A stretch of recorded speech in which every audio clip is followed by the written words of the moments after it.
민수기 17장. 주께서 모세에게 말씀하셨다. 이스라엘 백성에게 일러라. 각 지파의 지도자들로 하여금 지팡이 하나씩을 가져오게 하여라. 이렇게 모인 12지파의 12지팡이에 각 지도자 이름을 써넣어라. 레위 지파의 지팡이에는 아론의 이름을 써넣어라. 각 지파별로 지팡이가 하나씩 있어야 한다. 12개의 지팡이를 내가 너희들과 만나는 곳인 만남의 장막 안 법궤 앞쪽에 가져다 놓아라. 내가 택하는 사람의 지팡이에서 싹이 돋아날 것이다. 이렇게 하면 이스라엘 백성이 너희를 더 이상 원망하지 못할 것이다. 모세가 주께서 명하신 내용을 이스라엘 백성에게 이르자 각 지파의 지도자들이 지팡이를 하나씩 가져왔다. 그 지팡이들 중에는 아론의 이름이 새겨진 지팡이도 들어있었다. 모세는 그것들을 주께서 늘 머물러 계시는 만남의 장막 안 법궤 안에 앞에 갖다 놓았다. 이튿날 모세는 법궤가 모셔져 있는 장막 안으로 들어갔다.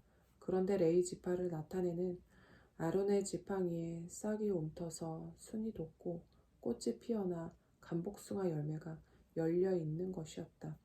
모세는 지팡이를 모두 들고 나와 이스라엘 백성에게 보여주었다. 각 지파 지도자들은 자기 지파의 지팡이를 찾아갔다. 주께서 모세에게 말씀하셨다. 아론의 지팡이는 법궤 앞에 도로 갖다 놓아서 반역자들에게 상징이 되게 하여라. 이로써 이스라엘 백성은 나에 대해 불평을 함으로써 죽는 일이 없게 될 것이다. 모세는 주께서 이르신 대로 했다. 이스라엘 백성이 모세에게 하소연했다. 우리는 이제 죽을 것입니다. 우리는 완전히 망했어요. 주의 성막에 가까이 가기만 해도 누구나 죽을 테니 이제 우리가 다 죽게 될 것이 아닙니까? 18장. 주께서 아론에게 말씀하셨다. 너와 내 아들들, 내 집안 사람들은 성소에서 잘못된 일이 있으면 책임을 져야 한다. 제사장 일을 잘못 보는 경우에는 너와 내 아들들에게만 책임이 있다. 내 형제인 레위 지파 사람들을 데려다가 너와 내 아들들이 증거의 장막 앞에서 일을 보는 동안 너희를 거들도록 하여라. 레위인들은 너를 도와 장막에서 하는 일을 도울 책임이 있지만 성소나 제단의 기구들에 가까이 가서는 안 된다. 그랬다가는 너와 레위인들이 모두 죽음을 면치 못할 것이다. 내가 하는 일을 거들어 장막 안에서 일을 처리할 사람은 레위인뿐이다. 레위인 외에 그 어떤 사람도 내가 할 일을 거들어서는 안 된다. 너에게는 성소와 제단을 돌보아야 하는 책임이 있다. 그러니 이스라엘 사람들에게 다시 진노가 내리지 않게 하여야 한다. 이제 나는 이스라엘 백성 가운데서 레위인들을 뽑아 너희에게 맡긴다. 레위인들은 장막 일을 하도록 주께 헌신한 사람들이다. 그러나 너와 내 아들들만이 제단과 휘장 안에서의 모든 일과 관련된 제사장으로서 봉직할 수 있다. 나는 내게 제사장의 일을 선물로 준다. 다른 사람이 성소에 가까이 오면 죽음을 면치 못할 것이다. 주께서 또 아론에게 말씀하셨다. 이스라엘 백성이 내게 바치는 예물은 모두 내가 맡아 관리하여라. 이스라엘 백성이 나에게 바친 거룩한 예물은 모두 너와 내 아들들의 몫이다. 이스라엘 백성이 불에 태워 바치는 가장 거룩한 예물 중에서 남은 것은 모두 내 몫이다. 그들이 거룩한 예물로서 가져온 곡식 제물이든 속죄 제물이든 속건 제물이든 모두가 다 너와 내 아들이 받을 몫이다. 너희는 이것을 지극히 거룩한 곳에서 먹어라. 이 예물은 남자들만 먹어야 한다. 너희는 그것을 거룩하게 대해야 한다. 이스라엘 백성이 흔들어서 바치는 예물과 들어 올려서 바치는 예물은 모두 너와 내 아들, 딸의 몫이다. 내 집안 식구들 중에서 부정하지 않은 사람은 누구든지 그것을 먹을 수 있다. 나는 추수 때의 첫 수확물로 나에게 바쳐진 가장 좋은 올리브유와 가장 좋은 새 포도주와 곡식을 너에게 준다. 그들이 나에게 바치는 이 땅의 모든 첫 수확물은 너의 것이다. 내 집안 식구들 중에서 부정하지 않은 사람은 누구든지 그것을 먹어도 된다. 이 밖에도 이스라엘 백성이 내게 특별히 바친 모든 것들도 전부 내 몫이다. 이스라엘 백성이 나에게 바치는 첫 새끼는 사람이든 가축이든 다 내 몫이다. 받아들인 경우에는 몸값을 치러야 하고, 가축의 경우 첫 새끼라도 부정을 탄 것이면 몸값을 치르게 하고 돌려주어라. 낳은 지 한 달 된 아이일 경우에 그 몸값은 성소에서 쓰는 세겔로 은 5세겔이다. 한 세겔은 20게라이다. 이렇게 몸값을 받고 그 아이를 돌려보내라. 그러나 태어난 지 1년 된 소나 양이나 염소의 첫 새끼는 돌려보내지 말아라. 그 짐승들의 첫 새끼는 거룩한 것이다. 그러니 잡아서 피를 제단 위에 뿌리고 기름 덩어리는 태워서 그 향기로 나를 흐뭇하게 하여라. 흔들어서 바치는 예물 중 가슴 부위와 넓적다리가 너희의 몫인 것과 마찬가지로 이 짐승들의 고기는 내 몫이다. 이스라엘 백성이 내게 바치는 거룩한 예물은 모두 다 너와 내 아들, 딸들의 몫이다. 이는 너와 내 후손들을 위한 나의 영원한 소금 언약이다.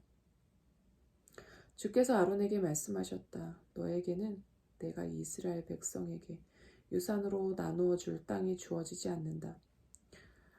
그들이 차지하는 것들이 너와는 아무 상관이 없다. 나는 이스라엘 백성들 가운데서 내가 받을 몫이요 유산이다. 나는 이스라엘 백성이 내게 가져오는 열의 하나를 만남의 장막에서 행하는 봉사에 대한 보수로서 레위인들에게 준다. 이제부터 이스라엘 백성은 만남의 장막에 가까이 갈 수 없다. 가까이 가면 죽음을 면치 못할 것이다. 만남의 장막에서는 레위인들이 일을 하고 그것을 어기게 될 경우에는 레위인들에게 책임이 있다. 이것은 대대로 지켜야 할 규정이다. 레위인들에게는 이스라엘 백성이 모두 다 나누어 가질 유산이 주어지지 않는다.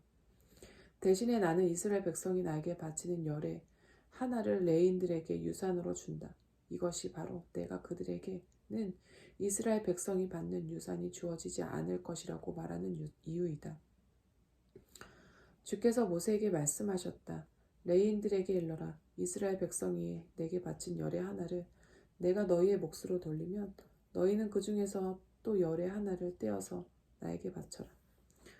나는 너희가 이렇게 내게 바치는 예물을 농부들이 농사를 지어 내게 바치는 곡식이나 포도즙 틀에서 짜내어 내게 바치는 포도즙처럼 여길 것이다. 이렇게 이스라엘 백성이 나에게 바치는 열의 하나 중에서 너희는 또 열의 하나를 떼어서 나에게 예물로 바쳐야 한다. 그렇게 주의 몫으로 바쳐진 예물은 제사장 아론의 몫이다. 너희는 너희가 받은 예물 가운데서도 가장 좋은 것, 가장 거룩한 것을 골라 나에게 바쳐야 한다. 너희가 바치는 남은 것은 너와 내 가족들이 어디에서나 먹어도 된다.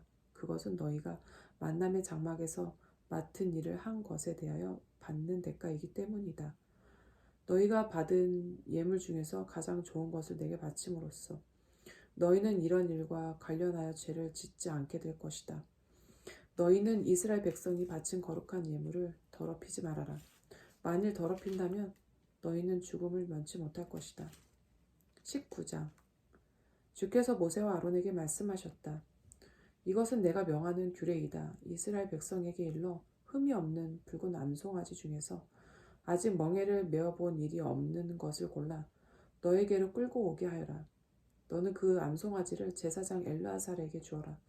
그는 암송아지를 진영 밖으로 끌고 가서 자기가 보는 앞에서 잡게 해야 한다.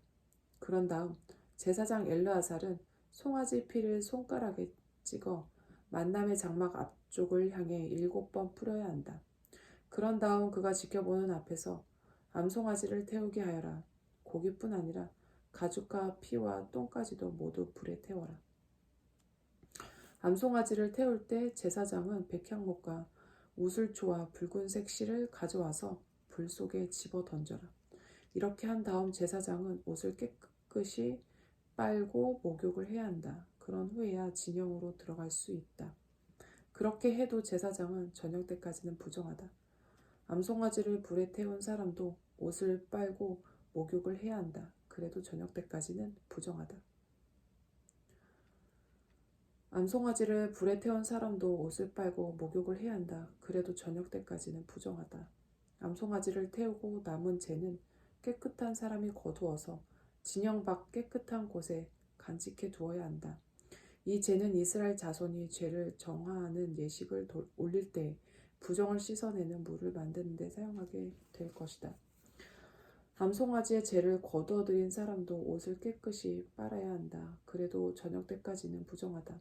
이 규정은 이스라엘 백성이든 그들에게 몸 붙여 사는 외국인이든 대대로 지켜야 할 규정이다. 주검을 만진 사람은 누구든지 이래 동안 부정하다. 그 사람은 사흘째 되는 날과 일회째 되는 날에 암송아지를 불에 태우고 남은 재를 탄물로 자기를 결정하게 해야 한다. 그래야 깨끗해질 수 있다. 사흘째 되는 날과 일회째 되는 날에 자신을 그렇게 결정하지 않으면 그는 깨끗해지지 않는다. 누구든지 주검을 만지고도 자신을 정결하게 하지 않은 사람은 주의 성막을 더럽히는 자이다. 그 사람은 이스라엘 백성 가운데에서 제거될 것이다. 정결하게 하는 물을 자신에게 뿌리지 않으면 그 사람은 부정하다. 더러운 것이 아직 그에게 남아있기 때문이다.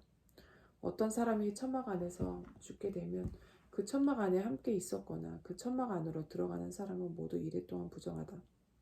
뚜껑을 열어놓은 그릇이 그 천막에 있었다면 그 그릇도 부정하다. 들에서 칼에 맞아 죽은 사람이나 목숨이 닿아 죽은 사람 또는 사람의 뼈나 무덤에 몸이 닿은 사람도 이래 동안 부정하다. 부정을 탄 사람에게는 붉은 암송아지를 태운 재를 가져다가 그릇에 담고 깨끗한 물을 그 그릇에 부어라. 그런 다음에 깨끗한 사람이 우슬초를 그 잿물에 적셔 거기에 있는 사람들과 가구 위에 뿌려라. 사람의 뼈나 무덤에 몸이 닿은 사람, 칼에 맞아 죽은 사람이나 자연적으로 죽은 사람의 몸에 닿은 사람은 누구든지 그 잿물로 뿌려야 한다. 사흘째 되는 날과 일일째 되는 날에 깨끗한 사람이 부정을 탄 사람에게는 이 잿물을 뿌려야 한다.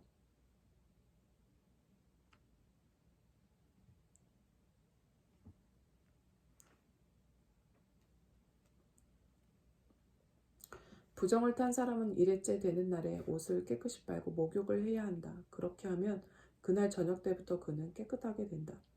부정하게 된 사람이 자신을 정결하게 하지 않으면 그는 주의 성소를 더럽힌 것이므로 이스라엘 백성 가운데서 제거되어야 한다. 정결하게 하는 물이 그에게 뿌려지지 않으면 그는 더러움을 씻을 수 없다.